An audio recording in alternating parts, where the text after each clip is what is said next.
Hello guys, आज का हमारा टॉपिक है batch operating system. Batch operating system क्या होता है? बैच ऑपरेटिंग सिस्टम में जो हमारे यूजर्स होते हैं वो डायरेक्टली कंप्यूटर से इंटरेक्ट नहीं कर पाते, तो वो अपनी जॉब्स को कंप्यूटर ऑपरेटर को दे देते हैं। कंप्यूटर ऑपरेटर उनको बैचेस में डिवाइड करता है और वो बैच हमारे सीपीयू के पास चले जाते हैं, first come first serve basis पे, और एग्जीक्यूट हो जाते हैं। ये तो था थोड़ा सा ओवरव्यू। अब हम इसको पढ़ते थोड़ा डिटेल में। सपोज हमारे पास नंबर ऑफ जॉब्स है, एन नंबर ऑफ जॉब्स हैं जो हमारे यूजर ने कंप्यूटर ऑपरेटर को प्रोवाइड कर दिया। अब हमारा कंप्यूटर ऑपरेटर क्या करेगा? एक एक जॉब को व्यू करेगा।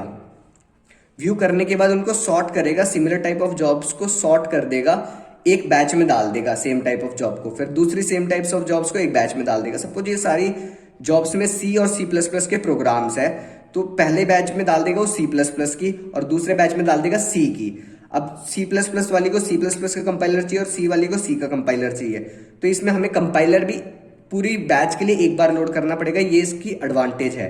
अब पहला बैच आएगा और जाके उसको प्रोसेसर मिल जाएगा। वो जब तक पूरा बैच एग्जीक्यूट नहीं कर जाता तब तक दूसरे बैच को प्रोसेसर नहीं मिलेगा। अब चाहे वो कितनी देर में भी एग्जीक्यूट करे, कितने भी इनपुट आउटपुट ऑपरेशन परफॉर्म करे, जब तक पहला बैच एग्जीक्यूट नहीं होगा तब तक दूसरे बैच को टर्न नहीं मिलेगा। ये है सिंपल सा फंडा बैच ऑपरेटिंग सिस्टम का। अब इसकी थोड़ी सी थ्योरी पढ़ लेते हैं। In batch operating system the jobs with similar needs are batch together. वही हमने पढ़ा, jobs with similar needs are batch together. Users of batch operating system do not interact with the computer directly. हमारे जो user होते हैं वो computer से directly interact नहीं कर पाते, उनको एक कंप्यूटर ऑपरेटर की जरूरत होती है जो उनकी जॉब्स को बैचेस में डिवाइड करके हमारे कंप्यूटर ऑपरेटर को दे दे।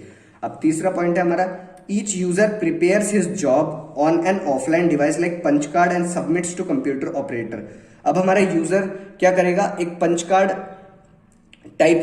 होते हैं जो ऑफलाइन डिवाइसेस होते हैं। अब वो पंच कार्ड में अपनी जॉब्स को डाल देगा और कंप्यूटर ऑपरेटर को दे देगा। अब हमारा कंप्यूटर ऑपरेटर जॉब्स को पहले व्यू करेगा, सिमिलर टाइप ऑफ जॉब को बैच में डाल देगा और वो उसको प्रोसेसर दे देगा और वो एग्जीक्यूट हो जाएंगे। फिर हमारा पॉइंट आता है the operator sorts the job with similar needs and groups them as batches. यही हमने करा है। In this type of operating system when the job of one batch is over then the next job will get the processor. वही हमने अभी बोला था, अगर एक जॉब को प्रोसेसर मिला हुआ है, जब वो पूरा एग्जीक्यूट कर जाएगा तभी दूसरे प्रोसेस को प्रोसेसर मिलेगा, नहीं तो उसको वेट करना पड़ेगा। अब एडवांटेज क्या होती है बैच ऑपरेटिंग सिस्टम की? During execution no manual intervention is needed. पूरे एग्जीक्यूशन में हमें कोई मैनुअल इंटरवेंशन या यूजर की जरूरत नहीं पड़ी। यूजर ने बस एक बार जॉब प्रोवाइड कर दी कंप्यूटर ऑपरेटर को, फिर हमारे कंप्यूटर सिस्टम ने अपने आप सारा काम कर लिया। उसके सेकंड है resource management and allocation is very easy. Then है डिसएडवांटेज, हमारे बैच ऑपरेटिंग सिस्टम की disadvantage, turn around time is high. Turn around time क्या होता है? जब हम जॉब को सबमिट करते हैं और उसके बाद जितना टाइम वो लगाए एग्जीक्यूट होने तक, मतलब जब तक हमें उसका रेस्पॉन्स मिले, उसको बोलते हैं टर्न, उसके बीच के टाइम को बोलते हैं टर्न अराउंड टाइम। तो टर्न अराउंड टाइम तो हाई ही होगा। अगर एक बैच एग्जीक्यूट कर रहा है और उसमें इनपुट आउटपुट ऑपरेशन बार बार होते रहने हैं, तो दूसरे बैच बहुत देर तक वेट कर रहा है, तो इसका टर्न अराउंड टाइम अपने आप ही हाई हो जाएगा, मतलब वो बहुत देर तक वेट कर रहा है। सेकेंड हमारी डिसएडवांटेज है difficult to provide desired priority. अब इसमें क्या हो रहा है? पहला बैच आ रहा है, जब तक वो एग्जीक्यूट नहीं होगा दूसरे बैच को टर्न नहीं मिलेगी। सपोज एक प्रियोरिटी वाला हाई प्रियोरिटी का प्रोसेस आ गया, अब हम उसको सीपीयू नहीं दे सकते क्योंकि हमारा एक बैच एग्जीक्यूट कर रहा है और ये first come first serve basis पे करता है, तो प्रियोरिटी का तो इसमें सवाल ही नहीं उठता। प्रियोरिटी वाला भी वेट करता रहेगा जब तक एक बैच एग्जीक्यूट नहीं करता। तो वही हमने लिखा है difficult to provide desired priority.